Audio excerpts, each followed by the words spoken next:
Hola poquicos, bienvenidos amigas y amigos a este vuestro canal Un Poquito de Todo. Hoy voy a enseñaros a cómo usar el tiempo en la narración correctamente, para ayudaros a escribir mejor aún más si cabe. Consejos, conocimientos que estoy seguro que os van a ser de gran utilidad, ya lo veréis. Comenzamos. El tiempo de manera objetiva. La narración es disponer hechos en el tiempo. Es el que marca el ritmo, movimiento, estructura, ambientación, espacio y el personaje. El tiempo es un invento que mide lo que sucede. El tiempo de manera subjetiva. El relato puede transformar un tiempo en otro. Esto es conocido como el tiempo psicológico, o sea, un tiempo interior al margen de ritmos externos. En las novelas existen tres puntos de vista: espacial, temporal y otro a nivel de realidad. El tiempo real y el tiempo literario. Como he mencionado antes, narrar es relatar hechos producidos a lo largo del tiempo. El tiempo en la narración no coincide con el tiempo real. El tiempo en la historia es el momento o la época en la que ocurren los hechos que se narran. El tiempo del relato o discurso narrativo. Según las necesidades, el tiempo en la ficción se puede fragmentar, tergiversar o transformar el tiempo cronológico a nuestro antojo. El tiempo en la escritura es el tiempo de producción del texto de la obra. Y el tiempo de la lectura depende de cada lector, es algo subjetivo de cada sujeto y del nivel de complejidad de la temática del texto en sí. Los formatos literarios. El tiempo puede influir en la estructura del relato. Así tenemos, por ejemplo, el diario. Los indicadores de tiempo son fundamentales aquí: el año, el mes, la hora, etc. Y suelen expresarse en primera persona, la vivencia del propio sujeto. Tenemos también la biografía y memorias, que se reconstruye parcial o totalmente la vida de una persona. El relato epistolar, construida con un conjunto de cartas fechadas en distintos momentos. El relato de viajes o aventuras tiende hacia lo que puede pasar después, normalmente. Luego también tenemos el relato de terror.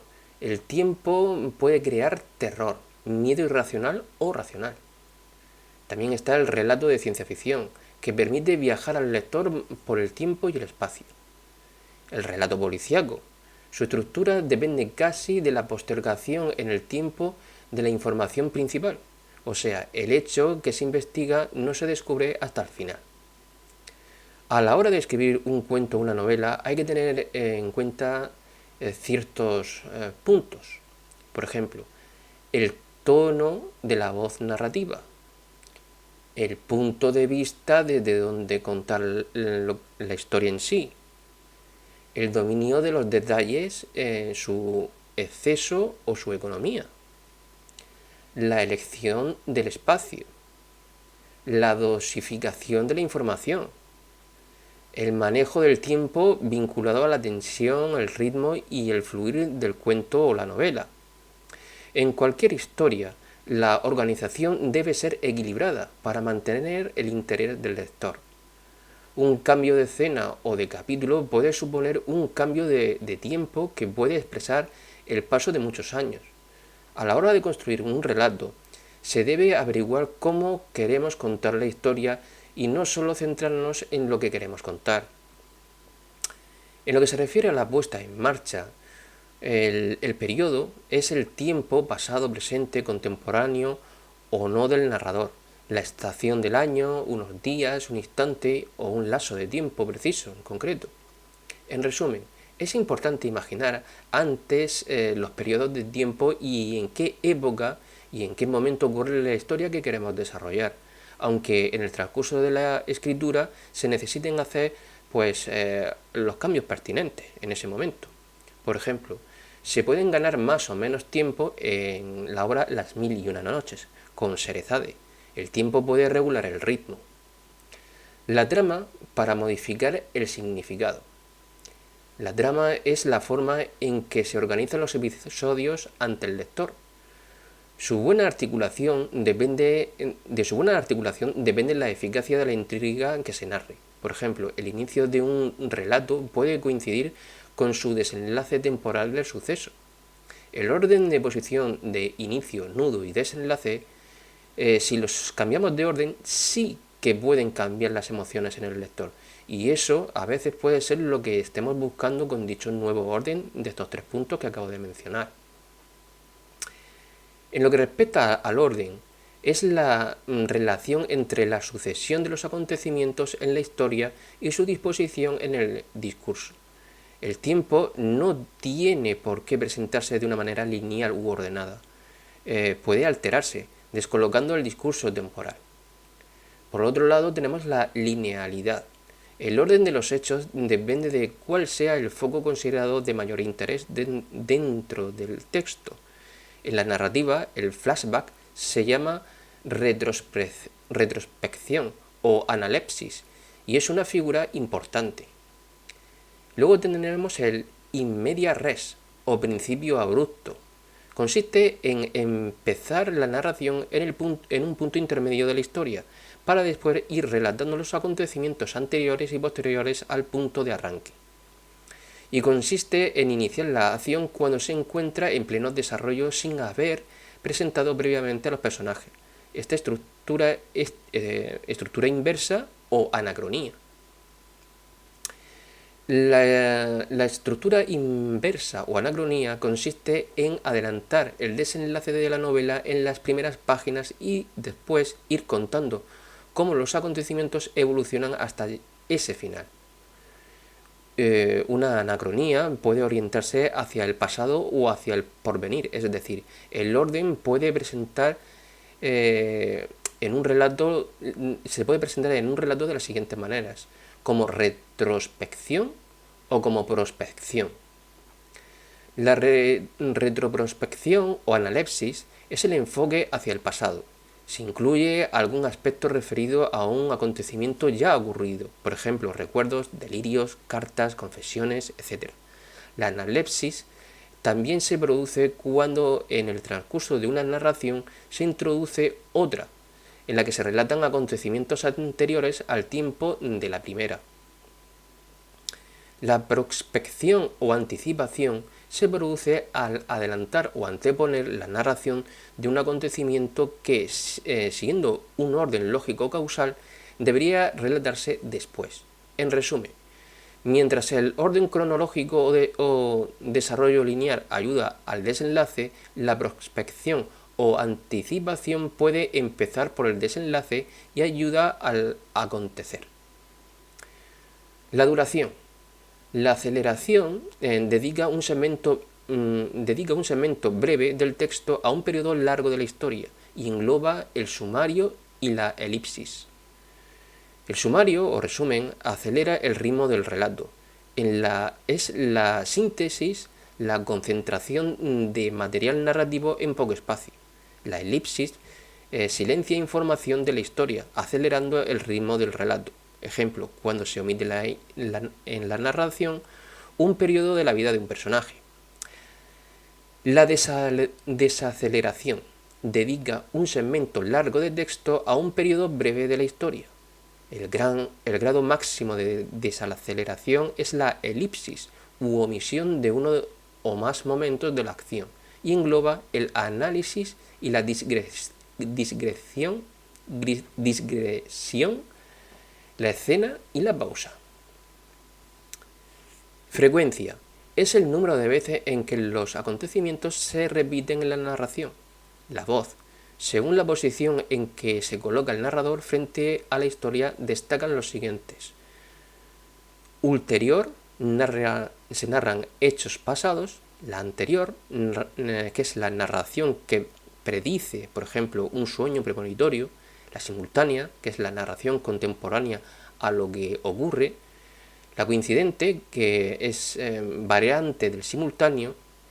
La duración del relato se reduce a unos días o a unas horas y se hace coincidir el tiempo de la narración con el tiempo que tarda el lector en leer la novela. Por otro lado tenemos la ubicua. está presente en todas partes al mismo tiempo, o sea, omnipresente. Luego está la intercalada, que puede darse con una carta, diario personal, un reportaje, un informe, etc.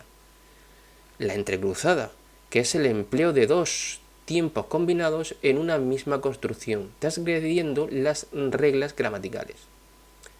La reiterada, que es la recepción que constituye la base para la fijación del tiempo. Perdón, es la repetición que constituye la base para la fijación del tiempo. Repetir como una forma de recuperar, de recapitular. La repetición crea una memoria del relato. Por otro lado tenemos la circular. Los personajes reviven acontecimientos idénticos en un tiempo reiterado, eterno. Es como el día de la marmota, es decir, revivir lo mismo una y otra vez. También tenemos la detenida, que puede ser un presente en el cual los personajes aparentan estar atrapados en un laberinto. Puede ser una serie de avances y retrocesos por vías muertas reales o mentales. También tenemos la engarzada.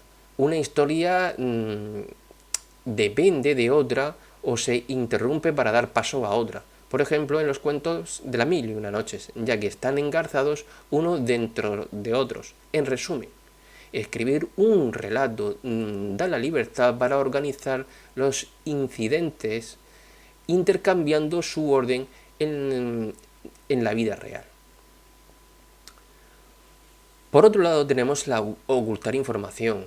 Nunca es aconsejable decirlo todo, mejor es sugerir que decirlo todo directamente. Ocultar parte al lector le obliga a hacer conjeturas acerca de ello, así que saltarse información en la narración cronológica es quizás lo más conveniente.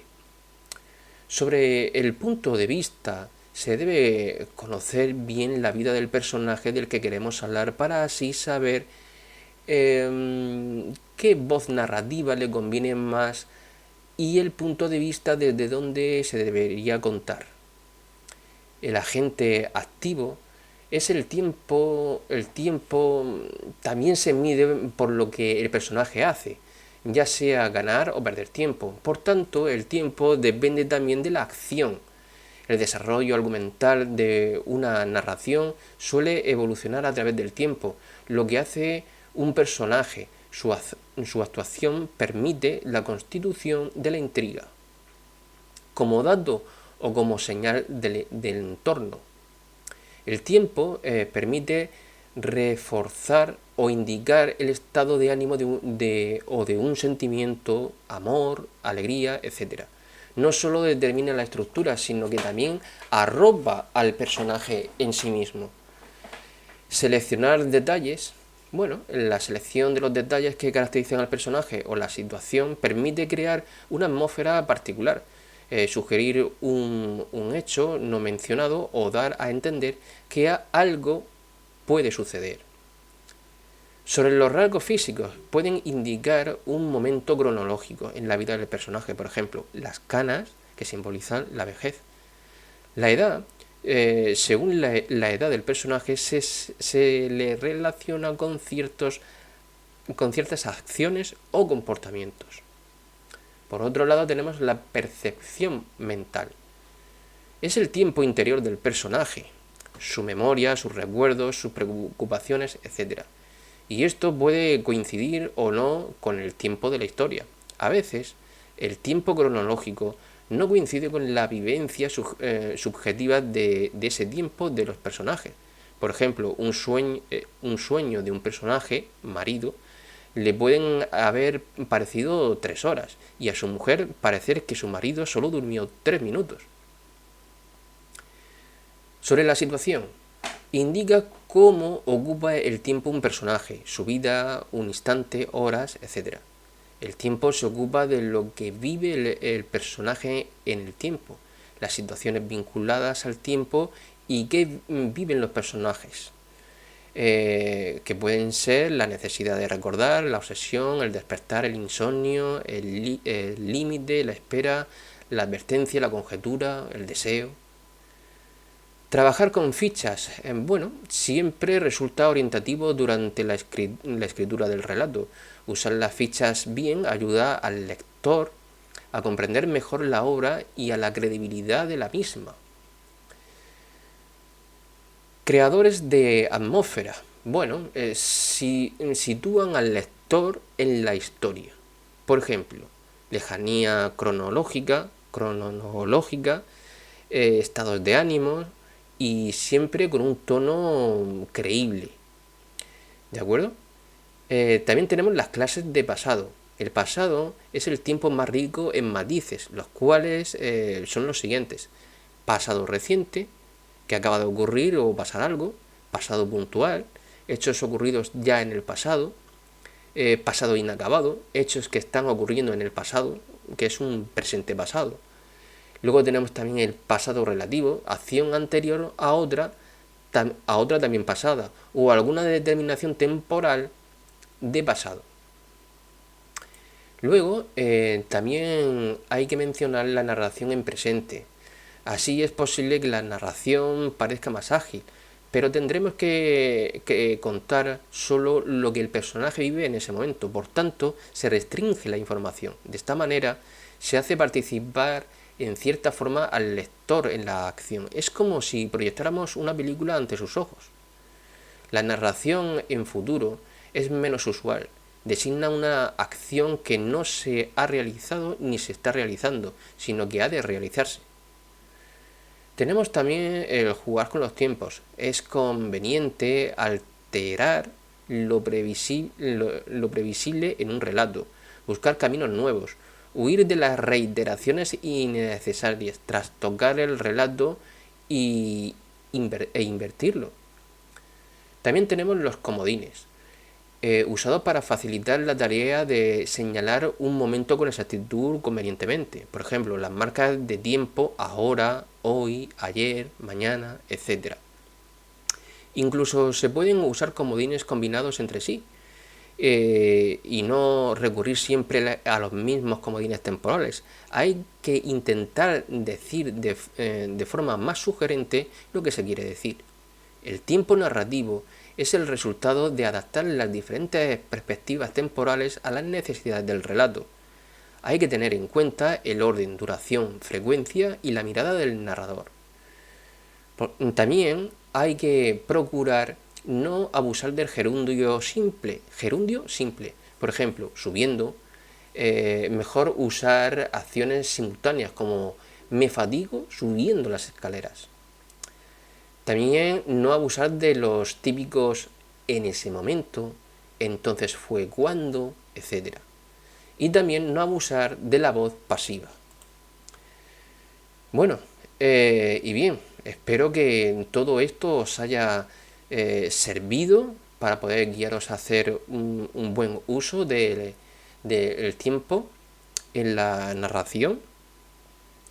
Darle un me gusta, un like si os ha gustado este vídeo, decidme qué os ha parecido en comentarios.